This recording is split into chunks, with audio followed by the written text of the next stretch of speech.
Ok, então, hoje a gente vai começar a falar sobre o reino Animalia, certo? O reino Animalia, ou também conhecido como Metazoa, tá?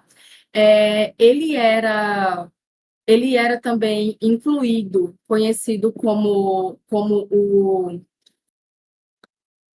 Esqueci o nome aqui agora. Vou ficar devendo para vocês.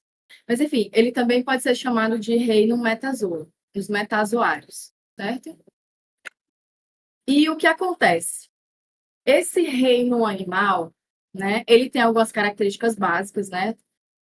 Os seres incluídos nesse reino possuem características básicas para serem considerados animais, a gente vai ver mais na frente, tá? E o que acontece? Esse reino, ele possui 35 filos. Muito, né? Filo pra caralho. Só que no ensino médio, a nível de ensino médio, né, para a gente só interessam 9 principais, incluindo o nosso, né, que são os cordados. Mas existem 35. E o mais... Aqui são os 9, eu já vou adiantando aqui a aula para vocês, né? Esses são os 9 que nós estudamos no ensino médio. E os poríferos, eles são considerados os mais... o primórdio do animal, tá? Os menos, não que sejam menos evoluídos, mas eles estão ali no início da árvore filogenética, tá? Porque eles são os mais simples, os menos complexos. E eles são muito aparentados com o ancestral comum, que era um protozoário flagelado, tá? Eu vou mostrar isso também. Então, desses filos aqui, o mais diversificado é o dos artrópodes, tá? São os artrópodes. Para vocês terem uma noção, já foram notificadas, classificadas, mais de 1 milhão de espécies dos artrópodes, né? Enquanto que dos cordados, só foram classificadas 54 mil, se eu não me engano.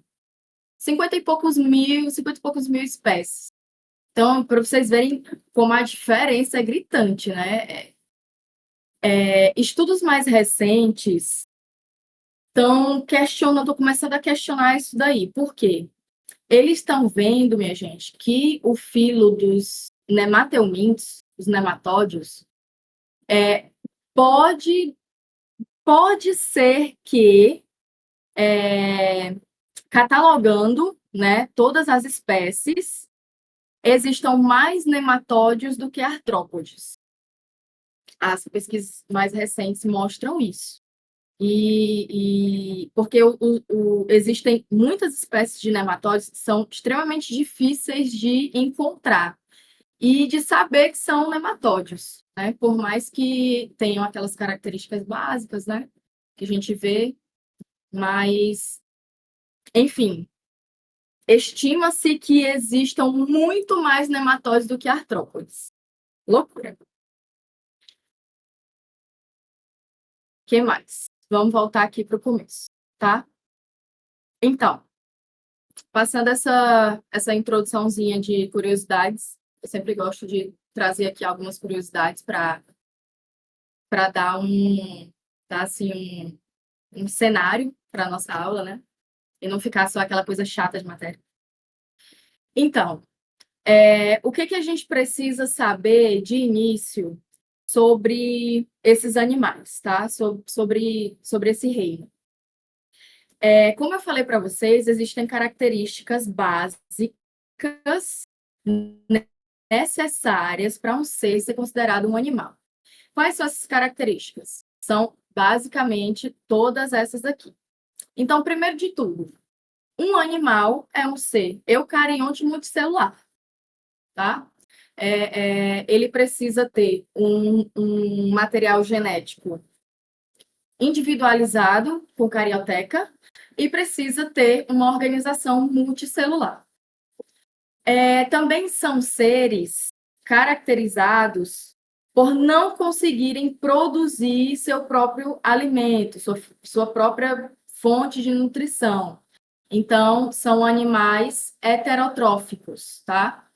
E precisam fazer a ingestão dessa fonte de energia para, através da digestão, adquirir a energia necessária para suas atividades metabólicas. Né? Então, essa nutrição aqui é interna, eu já falei. Nos animais, a gente vê a ausência de parede celular, como a gente vê em outros reinos. Então, a gente vê no reino dos vegetais, no reino das bactérias, né? Dos fungos. Então, nenhum animal tem parede celular na sua célula. Nós temos um armazenamento de energia em forma de um carboidrato complexo, que é o glicogênio. A gente também tem que esses seres são predominantemente sexuados. Eles possuem ciclo de vida diplobionte, já vocês vão lembrar da explicação do reino vegetal, né? Então, é um ciclo de vida que inclui uma fase diplonte e uma fase aplonte, sendo que nos animais a diplonte ela é a predominante, né? A fase aplonte é só no momento ali de produção de gametas, são só os nossos gametas, né? Que tem a carga genética reduzida pela metade, por meiose, mas nossa fase predominante é a diplonte. Temos uma embriogênese com blástula. E aqui, gente, a gente tem que prestar muita atenção, porque isso é muito importante. É um dos fatores que determina se um ser é realmente um animal, é exatamente a formação de uma blástula, tá? E essa blástula, ela está presente em todos os filos, os 9 que a gente estuda, tá? Então, sempre considerem o que eu estou falando aqui a respeito dos 9. Aí vem aquela pegadinha. Mas, Manuela, os poríferos não são ablásticos? Pois é. Mas eles formam blástula. Essa é a grande pegadinha. Então, relembrando aqui, né, essa questão, a gente já começou a partezinha difícil. Vamos relembrar aqui a questão da embriogênese. Então, a gente tem na formação de um ser, de um animal, né, de um ser animal, a gente tem o quê? A gente tem a fecundação, né, depois a formação do zigoto. Esse zigoto, ele vai se dividindo sucessivamente e ele vai formar um estágio embrionário chamado de mórula, que é esse primeiro aqui, tá? É uma... Desculpa. É uma formação totalmente preenchida de célula e depois desse estágio, a gente tem a formação de uma cavidade. Essas células, né, elas vão deixando o líquido infiltrar e vai formando uma cavidade no interior desse estágio, que a gente chama agora de blástula, né? Então, a gente tem temos blastômeros e temos a formação de uma cavidade oca chamada blastocele. Todos os animais chegam nesse estágio. Mas o que acontece? Essa blástula, ela não é diferenciada. É só um conjunto de células agrupadas com uma cavidade central. Não tem tecido diferenciado, certo? Então, o que vai diferenciar os poríferos, Aí, novamente, eu vou mostrar aqui para vocês o que vai diferenciar os poríferos dos demais filos é que eles só vão até o estágio de blástula. Então, você tem o zigoto, a blástula, depois da blástula você tem um, ai meu Deus, como é o nome? A larva, você tem uma larva e depois você tem o indivíduo adulto. Mas ele forma blástula, por mais que ele seja dito ablástico, certo? Todos os animais formam blástula. Ele precisa formar blástula para ser considerado um animal. E aí, a característica dessa blástula é ser esférica, né? Ela vai ser esférica, formada por blastômeros e ter uma blastocele, ok? Nos outros filos, o que a gente tem? A gente tem a continuação dos estágios embriogênicos. Depois da blástula, vem a formação de quem? A gástrula. Né? Então, o que acontece? Um dos polos vai migrar em direção, né? O polo inferior vai migrar em direção ao polo superior. A gente vai ter, né, ó, uma invaginação, vai ter a formação de um blastóporo, que mais na frente pode originar a boca ou o ânus, né, dependendo do filo. E a gente vai ter a formação de dois folhetos primordiais, que é o ectoderma mais externo e o endoderma mais interno. E a cavidade que se forma, então ele vai invaginar, você tem uma bolinha aqui, você achata a bola, né? Em tudo que você achata a bola, você achata e ela vai se fechando, quase se fechando. Então, ainda fica uma cavidade dentro desse agrupamento celular, né? E isso a gente chama de arquêntero, que é o intestino primitivo. Tem alguém chamando?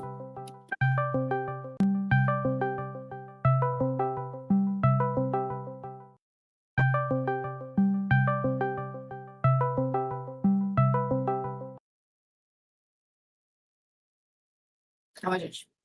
Voltando.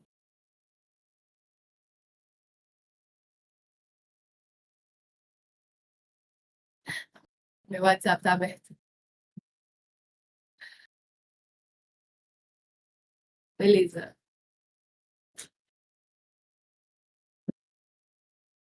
Eu acho que o Pedro esqueceu que eu tô dando aula. Ok. Esse arquêntero, ele vai dar origem ao intestino primitivo. Ele é o dito intestino primitivo. Para a gente aí, olha aí, já estou revisando até embriologia. Coisa boa. Certo. Então, fiquem atentos a essa pegadinha, ok? Ah, uma coisa importante. Qual a importância evolutiva da formação dessa blástula, da formação desses folhetos germinativos, desses folhetos embriogênicos? Alguém sabe? Alguém quer dizer? Bora. Vou pro chat.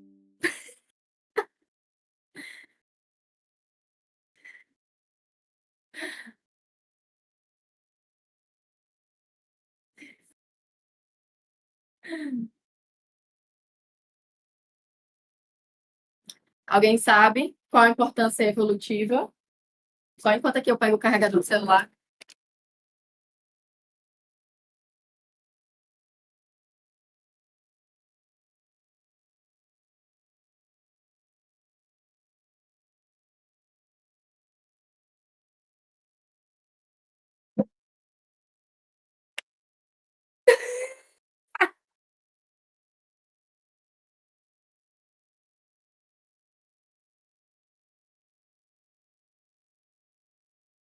Eu uso Discord branco, minha gente.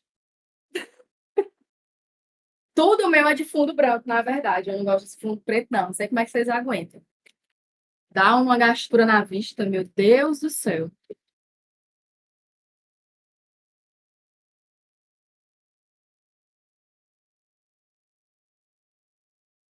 Bora, eu quero saber.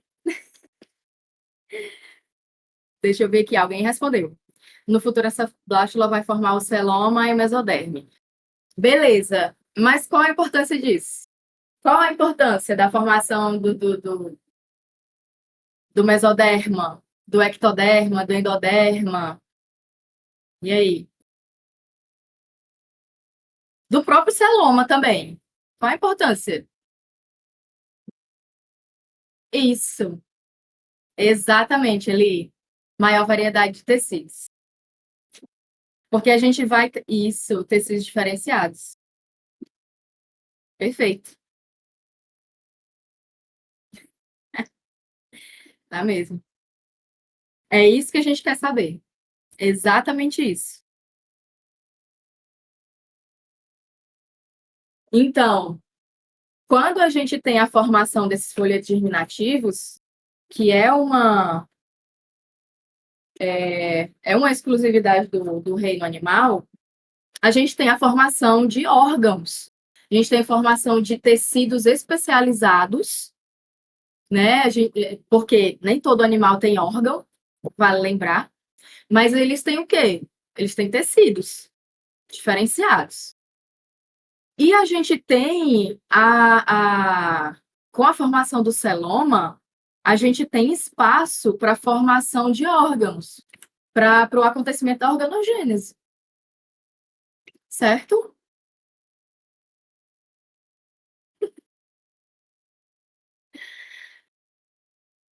Vai dar tudo certo, gente. Vou voltar para o slide. Hoje eu vou interagir mais, que é para ninguém ficar com sono. Beleza. Outra característica, capacidade de locomoção.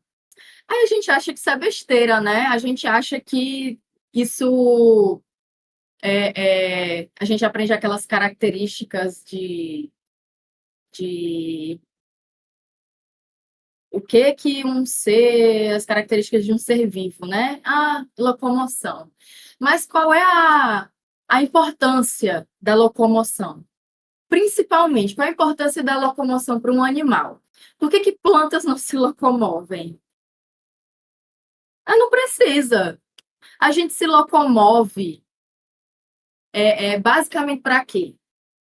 Para fugir de predador e para ser o predador.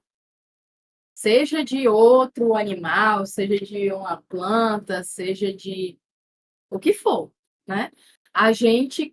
Como a gente não consegue produzir a nossa fonte de energia, a gente tem que ir atrás externamente, né? Ingerir essa fonte de energia.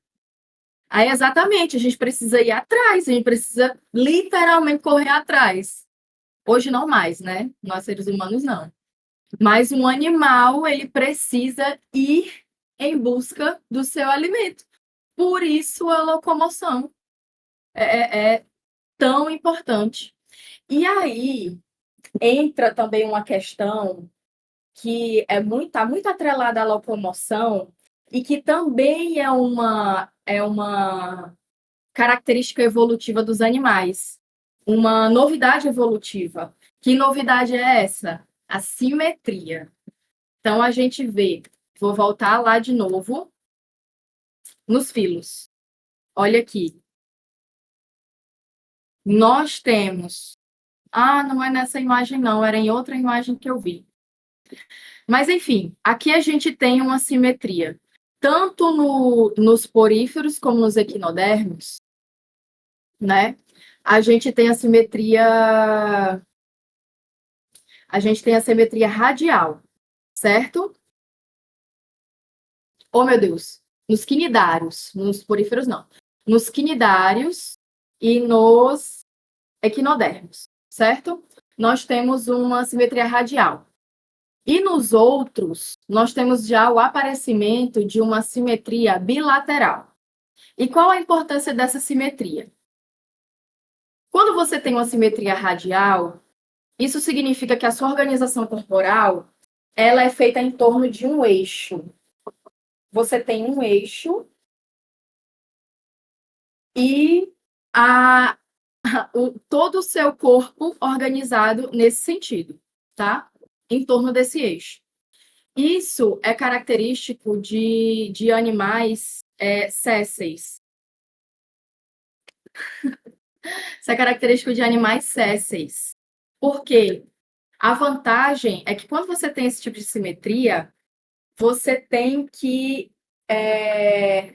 o acesso ocorre em todos os sentidos, o acesso ao ambiente. Isso é importante tanto para você fugir de predadores, né, quanto para você obter alimento, já que você é um organismo séssil. Então, tem a ver com locomoção. Quando você tem uma simetria bilateral, isso já está relacionado àquela questão de cefalização.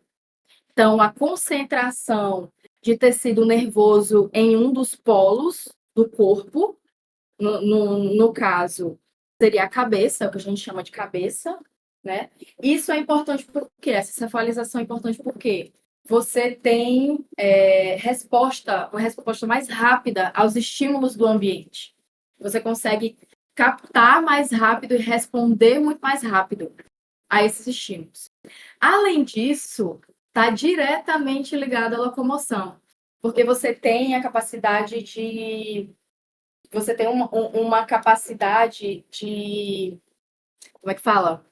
Um movimento direcionado. É um movimento altamente direcional.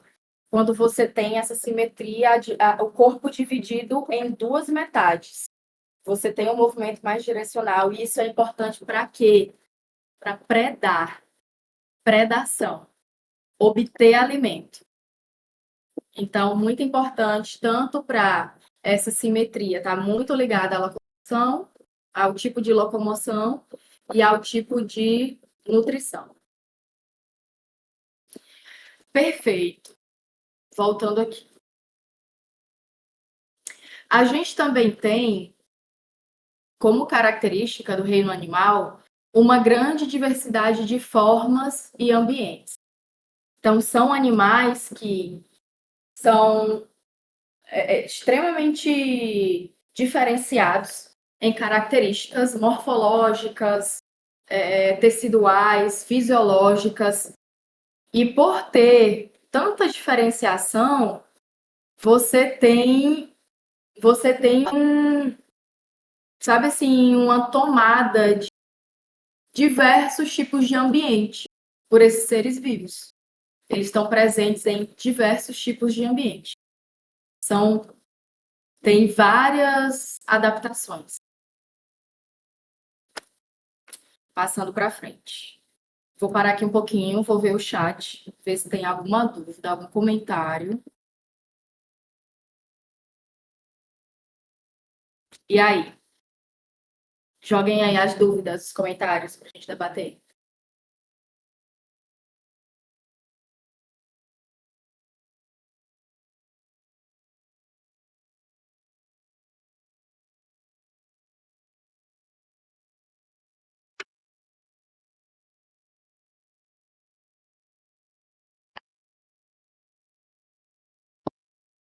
Certo.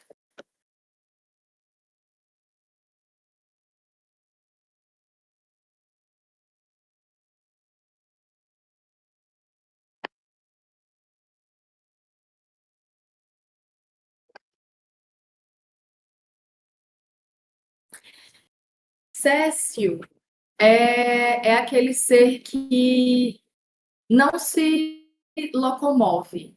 Ele essencialmente não se locomove. Mas, uma coisa que eu esqueci de comentar, todos os animais, em algum estágio da vida, eles se locomovem. Então, por exemplo, os poríferos são sésseis, um indivíduo adulto. Mas lembram que eu falei no começo da aula que depois de blástula eles passam para a larva? A larva, ela tem a capacidade de se locomover. Mas Cécio é isso, não se locomove.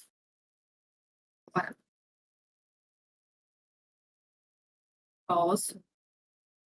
Rafa, mulher, não me chama de senhora, não? Pelo amor de Deus, acabou comigo.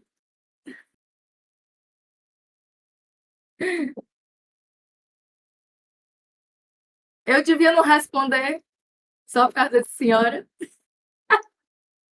É, não, eu tô frescando.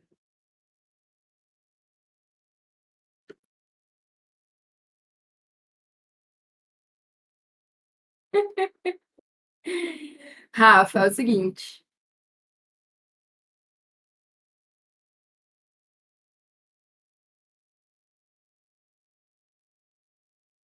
Gente, só um instante.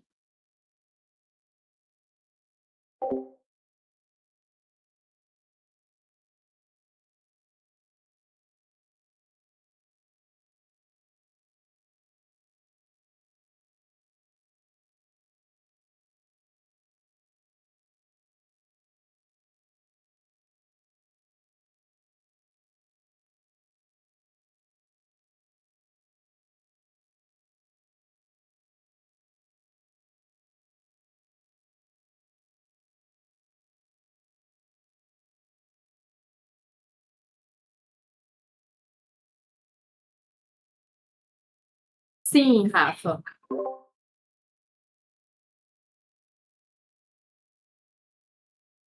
É o seguinte. A questão da simetria, ela é de ordem evolutiva. É o que a gente chama de novidade evolutiva. Foi muito importante para o grupo dos animais, porque está diretamente relacionado à locomoção e a, sabe assim, características básicas de um animal. Então, a simetria, ela tem relação com a organização corporal do bicho. Essa simetria, ela, no animal, ela é de dois tipos.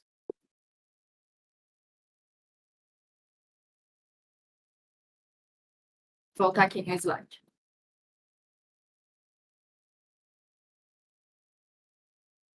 A gente tem nos animais a simetria radial e a bilateral. Na simetria radial, olha só como é a organização corporal desse ser, tá? Você tem um eixo central, olha aqui o eixo central. E desse eixo partem os segmentos corporais dele. Acompanha aí a bolinha azul, tá vendo? Partem os segmentos corporais. Isso é importante porque essa simetria é característica de animais sésseis, que não se locomovem, né? A grande maioria, tirando os quinidários. Mas os quinidários, por mais que se locomovam, eles têm uma organização corporal, uma diferenciação tecidual, a gente sabe, muito básica. Então, é importante para ele também ter o máximo de poder de captação de estímulo do ambiente. Então, essa simetria, ela possibilita você ter esse acesso, sabe, de todos os lados. Então, você se protege de predadores e você obtém alimento mais fácil, tá? Essa simetria radial, ela está presente nos quinidários e nos equinodérmicos, que é a estrelinha do mar. Já a bilateral, ela está mais relacionada a duas coisas, três, na verdade. A questão da cefalização, que é a concentração do tecido nervoso em um dos polos do bicho, no caso, a cabeça. Isso é importante para você reter e responder mais rápido, de forma mais eficiente aos estímulos do ambiente. E a segunda coisa é a questão da lateralização. Isso é importante para a movimentação. né? É importante para a terceira coisa, que é essa capacidade de movimentar. E é importante para os animais, por quê? Principalmente animais que se locomovem, porque você tem uma maior capacidade de predação. Você tem um movimento direcionado, né? Você consegue caçar muito melhor. E isso é graças a uma simetria bilateral, certo?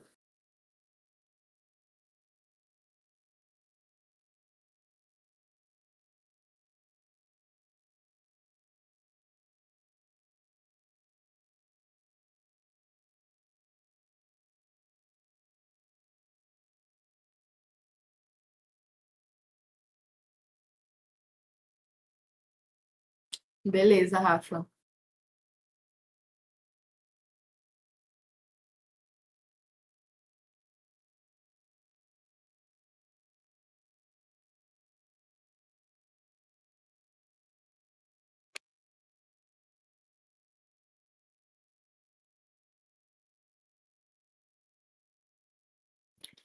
Sistema nervoso.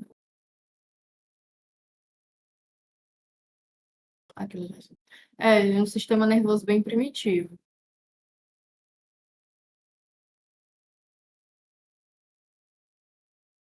Mas você tá falando dos poríferos?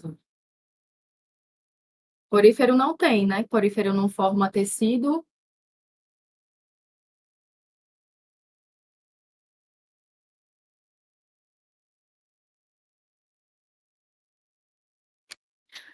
Ó, Sofia, o raciocínio é esse. Para você sentir dor, você tem que ter um tecido diferenciado, um tecido nervoso diferenciado. Os poríferos não formam tecidos diferenciados, né? Então, logo, eles não têm capacidade de sentir dor ou sentir o ambiente.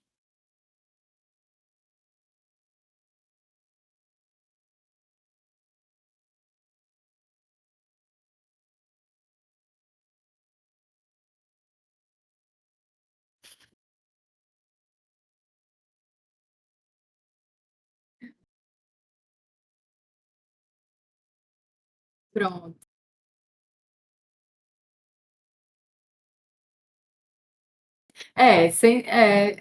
Irritabilidade é você conseguir reagir a um estímulo do ambiente.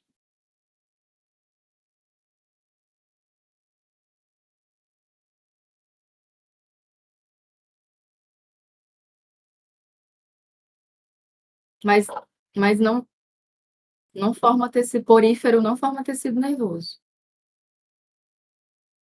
Eu tô falando dos poríferos. Vocês estão confundindo. Lá na hora da simetria eu estava falando dos quinidários.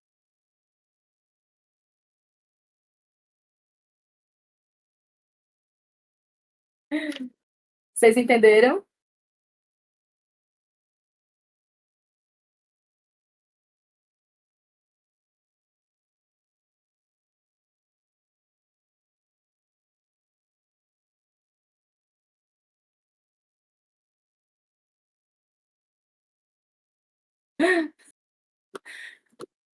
Segura a gente xingar a planta.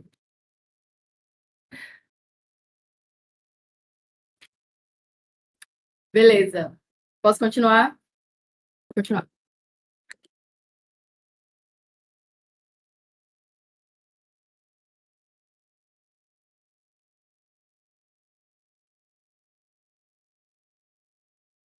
Sobre a origem dos animais, as, as pesquisas moleculares, né, o estudo dos fósseis, eles revelam que a gente tem um ancestral comum com os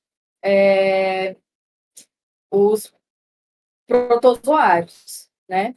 E qual seria esse tipo de ancestral comum? Seria um coanoflagelado. E aí vocês veem que até pela morfologia, ele se assemelha muito ao grupo mais primitivo dos 9 filos que a gente estuda, né? Que são os poríferos. Então, aqui, ó, aqui à direita a gente tem o coano flagelado, que é um protozoário flagelado. E aqui do lado esquerdo a gente tem o coanócito, que é aquela unidade básica do porífero.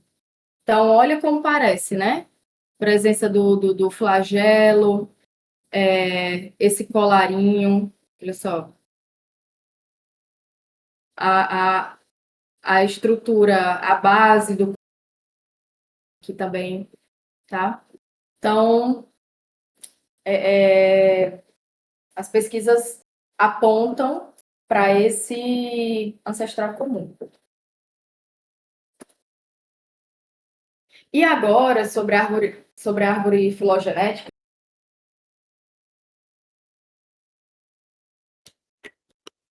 só para a gente ter uma visão geral desses 9 filos e debater mais um pouquinho as características evolutivas, né, que vão diferenciando esses filos. Então, aqui na base, a gente tem o surgimento de seres multicelulares, tá? Seres eucariontes multicelulares. E a gente vai ter a divisão entre os parazoários e os metazoários, tá? Então, os parazoários, metazoário é todo mundo. Parazoário, eu alguma coisa. Eu.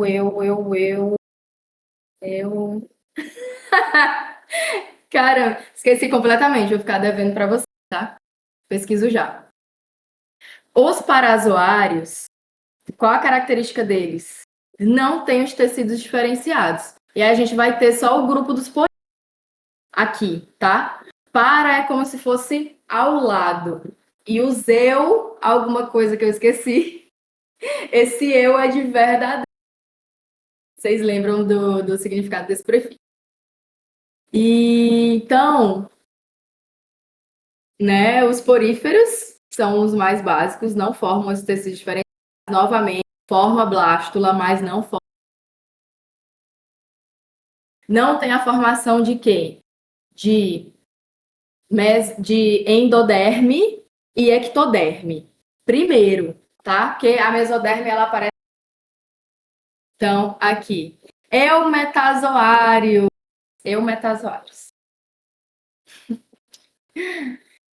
Então, com tecidos diferenciados, né? Esse ancestral aqui com tecidos diferenciados, ele vai se dividir em um grupo de animais diblásticos e outro grupo que vai gerar todos os filos de triblásticos. Esses diblásticos completam a gastrulação, mas só formam o ectoderma e o endoderma, como nessa imagem aqui, certo?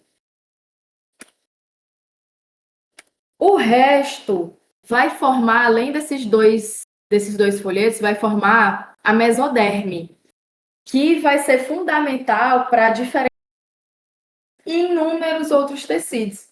E é por isso que você vai aumentando a complexidade desses seres. E a capacidade de gerar uma quantidade maior de.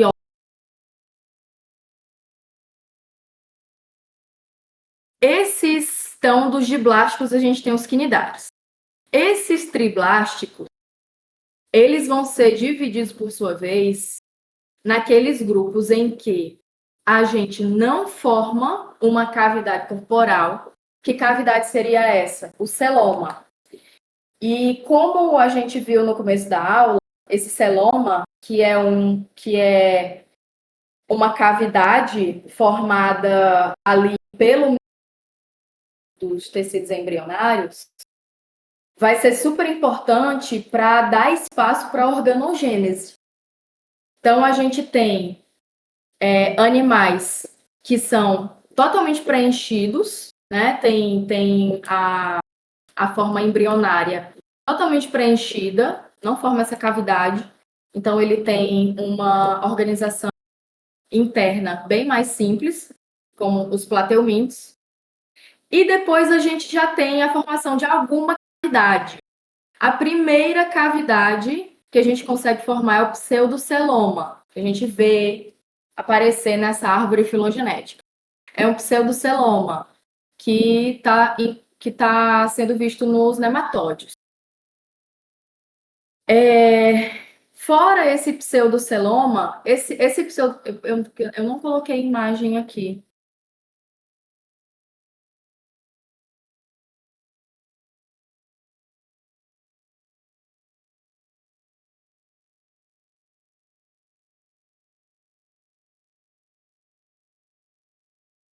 Vamos relembrar aqui? Olha só, essa imagem é muito boa.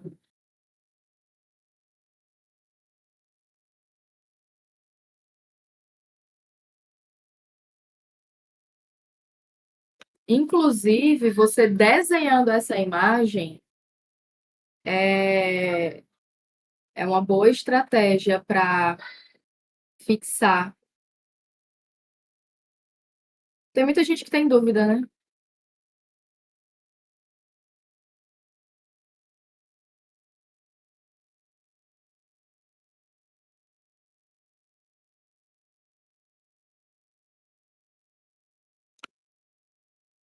Então, olha só.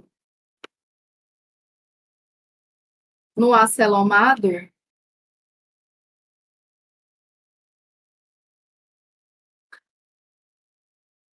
a gente tem o tubo digestório.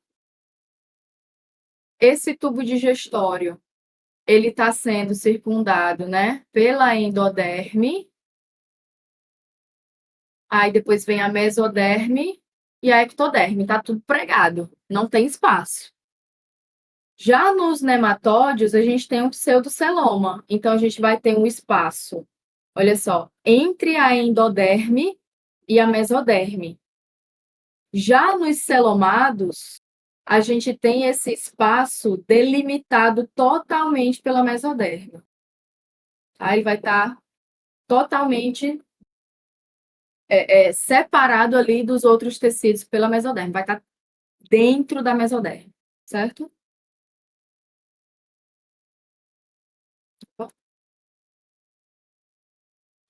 Outra característica, agora a gente vai ter separação pelo destino do blastóporo. Lembram disso? A gente tem os protostômios, quando o blastóporo vai dar origem à boca, e os deuterostômios, quando o blastóporo primeiro dá origem ao ânus. Desses protostômios, né, que vão ser os moluscos, anelídeos e artrópodes, a gente tem animais não segmentados, como os moluscos, e animais segmentados. Essa segmentação, ela, quando for mais lá na frente, eu vou explicar melhor, tá? Quando eu estiver nesses grupos aqui. Mas também é em relação à organização corporal desse animal. Então, a gente tem, né, a presença aqui nos artrópodes, no caso dos artrópodes, o que diferencia eles dos anelídeos, né, também. As pernas, presença de pernas articuladas. Mas não só isso. Já o grupo dos deuterostômios, né, que são os equinodermos, a gente vai ter a formação do ânus, primariamente, pelo blastóporo. Nos equinodermos, a gente tem a simetria. E nos cordados, a gente vai ter a presença corda, tá? E essa simetria bilateral. E aí vamos relembrar o que caracteriza um cordado. Quem aqui lembra aí para mim?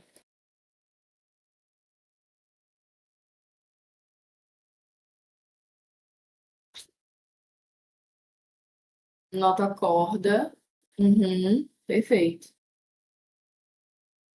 Só nota corda? São 4 coisas.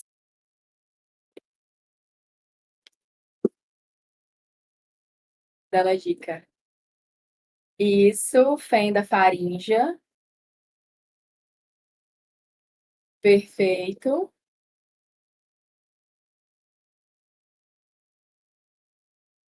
Um tubo neural dorsal. É bom que vai desenferrujando, Sofia. Sim, nós humanos somos cordados. Notocorda, fenda faríngea, tubo nervoso, né? Um tubo nervoso dorsal. O que mais? Cauda pós-anal, perfeito. São essas 4 características. Aí eu pergunto para vocês, onde que entra a divisão de vertebrado e invertebrado? Vocês lembram disso?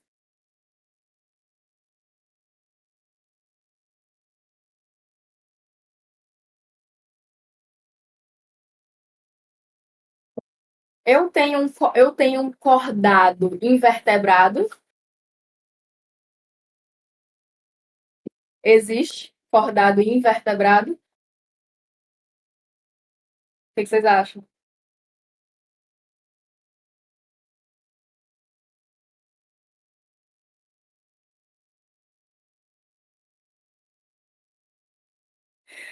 Eu quero dizer que não, mas achando que sim.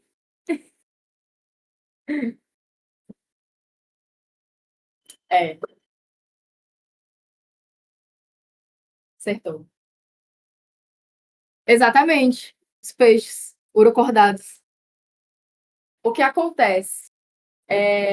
Essa separação, esses subgrupos, né, de vertebrado e invertebrado, não tem valor taxonômico, tá?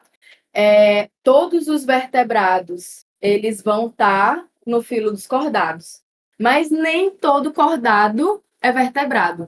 A gente tem 2 grupos que são invertebrados, que são os urocordados, né? Como, por exemplo, as assídeas, e a gente tem os cefalocordados, que é o nosso amigo anfioxo, né? O anfioxozinho que a gente estuda isso, o anfioxo, por onde a gente estuda embriogênese geral.